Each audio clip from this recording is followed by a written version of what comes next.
It's okay, you can stop crying, I'm Big Pun and I'm back with another video. Now, today I'm going to be showing you things you didn't know that was in GTA. There's a lot of stuff in this update that some people may not have noticed, but some of these little updates made the game so much better. I'll start off with the small things and save my favourites for the last. The new muscle car called the Yosemite.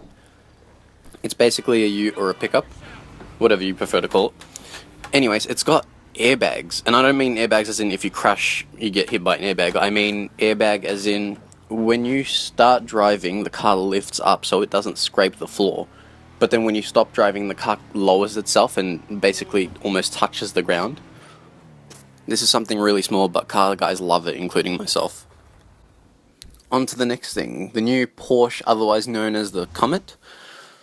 It now has guns. The four-wheel drive Porsche, that one now has guns, so if you go into your Avenger with the car, you can equip guns and go shoot whatever you want with it. And what I like about that is this car doesn't limit your weapon choices, so you can still use C4, you can still use a pistol or whatever you want. Just the machine guns on the car are another option. Unlike vehicles like the Oppressor, where the only thing you can use is either the launcher or the turret. And now the next one. The Marksman Rifle Mark II is now able to be a lock-on weapon. So you can go into your Avenger or the back of the truck and modify the gun for the holographic scope. Now once you go out, you can go shooting cops or people or whatever you want, and it will actually lock on. It is a decent weapon considering the damage is really high for an assault rifle. However, the fire rate's obviously a bit slow compared to other assault rifles.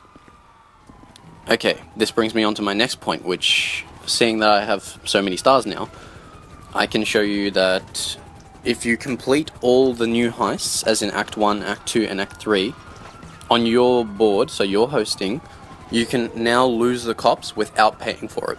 So now, no matter how many stars you have, you can lose all of them and it'll be free of charge. I don't want to ruin anything for you guys, I just gotta say that you work for the government, and once you complete the heist, you are able to, well, reap rewards from the government. And that is definitely a good one.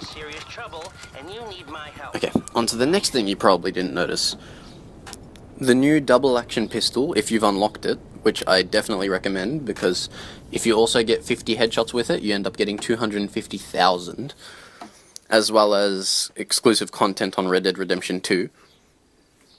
With that gun, most people I've met haven't noticed that if you just pressed L1, or LB if you're on Xbox, you can end up holstering your weapon, and it does this cool little spinning thing. I don't know what it's called, but you see it in Western movies, and it's basically just spinning the gun a couple times before you end up holstering it. This is more of a helpful hint than something you didn't notice.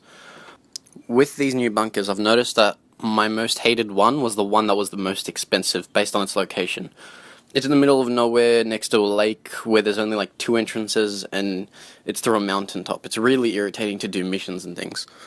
However, if you get the one that I got now, which is I think 2.3 mil, you can spawn a vehicle from your hangar right in front of you. So it will be right on top of your bunker, and it will spawn your Hydra or whatever it is you want to call in. Me personally, I prefer Hydras and jets. Straight on to the next thing. This is something that's always been in the game, but it's very limited.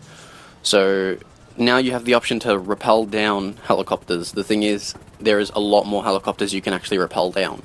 And this is something small, but it's always really cool, and I don't think there's any practical value to this, but it looks cool and it's fun with your friends. And finally, onto my favourite thing they've released. If you own a Titan or a Cargo Bob or something I believe is called a Bombushka, you can now open the back door for it. So it's a ramp and you can get cars in. This is something that they should have always been in the game, and they should have at least released it when the Hangar DLC came out, because that would make more sense. But at least it's out now and you can actually do it now, so enjoy!